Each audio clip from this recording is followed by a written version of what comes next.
जिसमें भी सारे चीफ सेक्रेटरीज ने बताया कि जो हमारा जनता कर्फ्यू है उसका काफ़ी ओवरवेलमिंग और काफ़ी स्पॉन्टेनियस रेस्पॉन्स हमें फील्ड पर मिला है।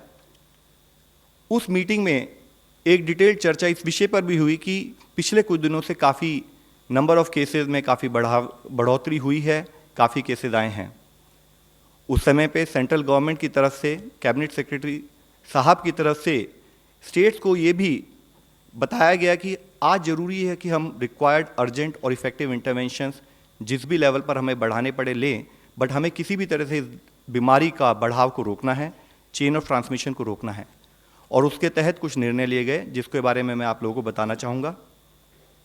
सेंट्रल गवर्नमेंट ने स्टेट गवर्नमेंट को कहा है कि वो आदेश जारी करे कि जो 75 के करीब ज़िले हैं जहाँ पर कि ये पॉजिटिव केसेस पाए गए हैं, उनमें बाकी सारी सर्विसेज को रोकते हुए खाली इसेंशियल सर्विसेज ही ऑपरेट करें, उसके लिए स्टेट गवर्नमेंट आदेश जारी करे। साथ ही ये भी डिस्कशन हुआ है, ये भी निर्णय लिया गया है कि स्टेट गवर्नमेंट इस लिस्ट को अपने असेसमेंट के तहत बढ़ा भी सकती है। जितनी भी ट्रेन सर्विसेज हैं इंक्लूडिंग सब अर्बन रेल सर्विसेज, वो 31 मार्च तक के लिए स्थगित की जाती हैं। मेट्रो रेल सर्विसेज को भी 31 मार्च तक के लिए स्थगित किया जाता है। इंटर स्टेट पैसेंजर ट्रांसपोर्ट, उसको भी 31 मार्च तक के लिए स्थगित किया जाएगा। मैं ये आप लोगों को फिर बताना चाहूँगा कि ये सारे मेजर्स टेम्प्रेरी मेजर्स हैं और ये बहुत वाइटल हैं, बहुत इंपॉर्टेंट है कि हम अपना चेन ऑफ ट्रांसमिशन को तोड़ सकें। और साथ में ये भी हमें ज्ञात होना चाहिए, ये भी हमें समझना चाहिए कि जो हमारा जनता कर्फ्यू हमने आज किया, ये उसका एक नेचुरल, एक लॉजिकल एक्सटेंशन भी है। इसके साथ ही स्टेट्स को ये भी कहा गया है कि आप जब ये लॉकडाउन की स्थिति इन पर्टिकुलर जिलों में जहाँ पर ये पॉजिटिव केसेस आए हैं, उस समय में आप जो भी रिक्वायर्ड मेजर्स हैं, पर्टिकुलरली जो हमारे पुअर और डिसएडवांटेज सेक्शंस के लोग हैं, उनको कोई तकलीफ ना हो, उसके बारे में भी रिक्वायर्ड एक्शन स्टेट लेवल पर लिया जाए। इसी के तहत सेंट्रल गवर्नमेंट ने ऑलरेडी लेबर मिनिस्ट्री और मिनिस्ट्री ऑफ कॉर्पोरेट अफेयर्स को इस बारे में आदेश जारी करने के लिए भी बोल दिया है। एक और मुख्य अंश जो आज स्टेट सेक्रेटरी, चीफ सेक्रेटरीज के और स्टेट हेल्थ सेक्रेटरी के साथ मीटिंग में आया था, वो ये था कि हमने स्टेट को कहा है कि वो अपनी capacity to manage positive cases जब भी वो कभी आएँ, उसको रैंप अप करने के लिए रिक्वायर्ड एक्शन ले, और हर स्टेट अपनी स्टेट में डेडिकेटेड ईयर मार्क्ड फैसिलिटीज़ बनाए जो कि कोविड-19 केसेस को मैनेज करने के लिए तैयार हो, और उन फैसिलिटीज़ को इमीडिएटली रेडी करें कि कोई भी केस आए हम उनको केसेस को मैनेज कर सकें। धन्यवाद।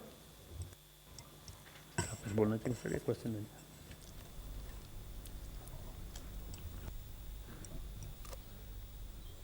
हम लोग ICMR और मिनिस्ट्री ऑफ हेल्थ के तहत से कहना चाहेंगे कि ये बीमारी थोड़ी सी बदली है हमारे देश में, क्योंकि कुछ ज़्यादा केस डायग्नोस हुए हैं अभी, क्योंकि काफ़ी यातायात के लोग वापस आए भारत, और विदेश से भी सारे भारतीय वापस आना चाह रहे थे, और हमारे भाई बहन हैं, हमारा देश है, तो उनको आना ज़रूरी है, और उसके लिए सरकार ने पूरा प्रबंध किया कि वो लोग आ जाएं। तो अब ये कुछ लोग जो यूनाइटेड किंगडम से आए, कुछ USA से आए, कुछ काफ़ी फ़्लाइट्स आई, तो अब उन लोगों के लिए क्या करना चाहिए? तो इसकी स्ट्रैटेजी जो है वो इस समय तो ये है कि उनको आइसोलेट करना ज़रूरी है। जैसे कि लव अग्रवाल जी ने कहा कि उनको चेन ऑफ ट्रांसमिशन को ब्रेक करना है, और इस चेन ऑफ ट्रांसमिशन के ब्रेक करने के लिए सबसे आसान तरीका है आइसोलेट करना उनको। जैसे ही वो आइसोलेट हो जाएंगे तो वो वायरस नहीं स्प्रेड होने की उम्मीद कम है हम लोग को, क्योंकि जैसे कि हम लोग जानते हैं कि वायरस हवा में तो नहीं है, मगर जो हम ज़रा सा बात कर रहे हैं तो ड्रॉपलेट्स जो गिरती हैं, उस ड्रॉपलेट से ट्रांसमिशन होता है, और बहुत ही इफ़ेक्टिव ट्रांसमिशन होता है, क्योंकि ये वायरस बहुत स्ट्रॉन्ग है ट्रांसमिशन करने में। तो इसकी जैसे आप इन्फेक्टिविटी बहुत ज़्यादा है इस वायरस की, तो इसलिए उनको आइसोलेट करना बहुत ज़रूरी है। और भारत सरकार ने इस पे सारे ध्यान दिए हैं, चाहे प्रधानमंत्री के यहाँ से हो, चाहे मिनिस्ट्री ऑफ हेल्थ के यहाँ से हो, चाहे ICMR हो, चाहे बाकी सारे विभाग जो सिविल एविएशन और होम और सारे विभाग इसमें लगे हुए हैंगे, डिफेंस वगैरह सब लगे हुए हैं।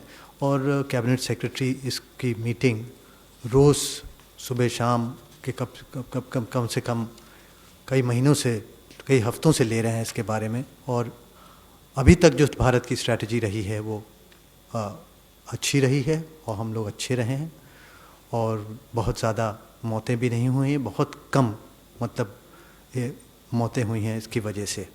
तो इसके लिए ये सवाल आता है कि इनको जो बाहर से आए हैं उनको पहली चीज़ है आइसोलेट करना। दूसरा सवाल आता है कि इनको टेस्ट करना चाहिए कि नहीं करना चाहिए। जैसे मास स्क्रीनिंग हम लोग ने थर्मल तो की, तो उससे जिनको टेम्परेचर था उनको अलग कर दिया, मगर टेस्ट का जो होता है वो स्वैब टेस्ट होता है। उसमें हम लोग वायरस को टेस्ट करते हैं RNA को एक्सट्रैक्ट करके, और उसके लिए हमारे भारत में क्षमता भी हम लोगों ने बढ़ाई है उसके लिए। और उस वायरस को टेस्ट करने के लिए ये वायरस का टेस्ट जो है 2 दिन कांटेक्ट के बाद से लेके 14 दिन तक कभी भी पॉजिटिव हो सकता है। यदि आपने आज टेस्ट किया नेगेटिव है, 5 दिन बाद पॉजिटिव हो सकता है, 7 दिन बाद किया तो पॉजिटिव हो सकता है, 14 दिन के बाद यदि आप करें तब नेगेटिव होने की उम्मीद है। इसमें बीमारी का समझना बहुत ज़रूरी है कि इस बीमारी में 80% लोग को हल्का ज़ुकाम जैसा बुखार होएगा और ठीक हो जाएंगे, पता भी नहीं चलेगा वो पॉजिटिव हुए नेगेटिव हुए और ठीक हो गए। 20% में कुछ आपको खांसी ज़ुकाम बुखार हो सकता है, जिसमें से 5% को अस्पताल में भर्ती करने की ज़रूरत पड़ती है। और जो 5% अस्पताल में भर्ती होते हैं उसमें उनको सपोर्टिव ट्रीटमेंट दिया जाता है, और कुछ में नई दवाएं आई हैं वो ट्राई की जा रही हैं, उनका भी रिज़ल्ट कुछ जगह इतना जादू नहीं है, क्योंकि मौतें यहाँ भी हो रही हैं, चाइना में मौतें, इटली में भी हो रही हैं, मौतें UK में भी हो रही हैं, मौतें USA में भी हो रही हैं। जब सारी व्यवस्था है उनके पास, इतने बड़े बड़े देश हैं जिन्होंने बहुत ही तरक्की की है, उनके यहाँ भी वो डेथ को नहीं प्रिवेंट कर पा रहे हैं। तो हम लोग को फोकस करना है कि अगर हम लोग आइसोलेट कर दें उस जो बाहर से आए हैं उनको 15 दिन के लिए 14 दिन के लिए क्वारंटाइन कर दें, और यदि होम क्वारंटाइन भी कर रहे हैं तो उनको बिल्कुल दूर रखना है, कम से कम 1 मीटर या अलग कमरे में रहें तो बहुत ही बढ़िया रहेगा। यदि कुछ लोग बच्चे आ गए हैं अपने घर भी चले गए हैं कुछ तो उनको अलग कमरे में रहना ज़रूरी है। दूसरी चीज़ यह है कि उनको टेस्ट करना की ज़रूरत तभी है जब उनको सिम्टम्स हों। यदि सिम्टम्स हो जाएं और टेस्ट पॉजिटिव है तब अस्पताल में भर्ती करने की ज़रूरत है। तो इसलिए इसको मद्देनज़र रखते हुए हमारे देश में हम लोग ने अस्पताल की तैयारी सारे स्टेट्स में करी है, जो कोविड के अस्पताल अलग हो जाएंगे, जिससे कि बहुत आसानी से ये समझा जाएगा कि इसमें कोविड का मरीज़ जाएगा और अन्य अस्पतालों में नहीं मिलेगा। मगर टेस्टिंग की बात पे एक बार और बताना चाहूँगा कि कई लोगों ने कहा कि भारत टेस्टिंग ज़्यादा नहीं कर रहा है और ये है कम है। अभी भी 15 से 17 हज़ार 16-17 हज़ार हम लोगों ने टेस्ट कर रखे हैं अभी तक, और हमारे पास क्षमता है हर हफ्ते में 10,000 हर दिन 10,000 टेस्ट करने की, जिसमें मतलब है करीब 50 से 70 हज़ार टेस्ट हम हफ्ते में कर सकते हैं। तो आंकड़े मैं बताता हूँ, फ्रांस ने एक हफ्ते में 36,000 टेस्ट किए, UK ने नहीं 16 फ्रांस ने एक हफ्ते में 10,000 टेस्ट किए, टेस्ट पर वीक।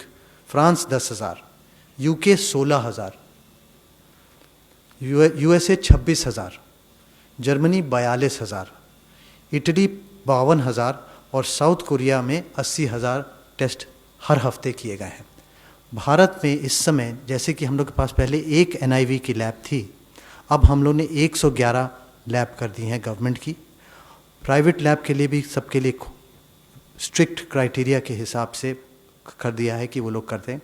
उनके पास हज़ारों में कलेक्शन सेंटर्स हैं और कई लैब 60 करीब प्राइवेट लैब आई हैं हमारे पास, रजिस्टर कर रही हैं, धीरे धीरे रजिस्टर कर रही हैं। 3 तो अभी जैसे मैं बोल रहा हूँ अभी अप्रूव हो गई हैंगी। मैं नाम बता दूंगा, अभी आप लोग पूछेंगे बता सकता हूँ कहाँ कहाँ के हैं ये सब। और इसमें मैं ये बताना चाहता हूँ कि इस समय पर वीक जैसे आप यूएसए का देखें तो उन्होंने 26,000 टेस्ट पर वीक किए हैं। हमारे पास इस समय गवर्नमेंट सिस्टम में भी 60-70 हज़ार पर वीक करने की क्षमता है और इसको हम बढ़ा भी सकते हैं और प्राइवेट से और बढ़ सकती है। मगर most important thing is indiscriminate testing नहीं करनी है। Indiscriminate testing has not to be done. कोई भी बाहर से आए, आइसोलेशन आइसोलेशन आइसोलेशन, मैं बार बार एम्फेसाइज करता हूँ, इसीलिए आइसोलेशन आइसोलेशन आइसोलेशन।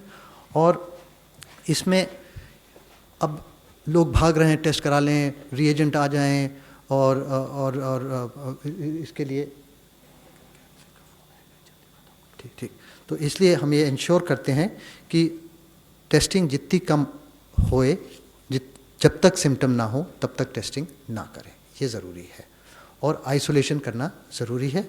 और हम लोग ने टाइमली एक्शन करके प्राइवेट लैब्स को भी अप्रूव कर दिया है और वो सब भी टेस्टिंग शुरू कर रहे हैं। जिनकी ज़रूरत है उनके पास कलेक्शन सेंटर्स भी हैं, वो कलेक्ट भी कर रहे हैं। और ये सब सुविधाएं इस तरीके से भारत सरकार की तरफ से हर लेवल पे, हाईएस्ट लेवल पे इस पर हर मिनट पे इसकी मॉनिटरिंग की जा रही है। और कोशिश है हम लोग की कि हम लोग इसमें रोक कर पाएँ और चेन ऑफ ट्रांसमिशन को तोड़ सकेंगे और इससे देश में मौतें कम होंगी। That is the most important thing. I think we can take some questions now.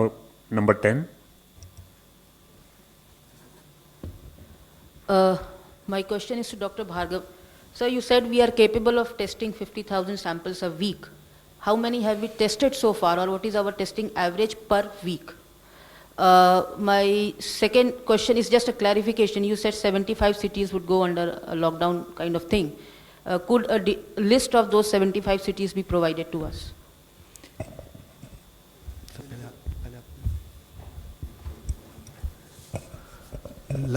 In last 1 week we have tested 5,000 and total we have tested about 15,000.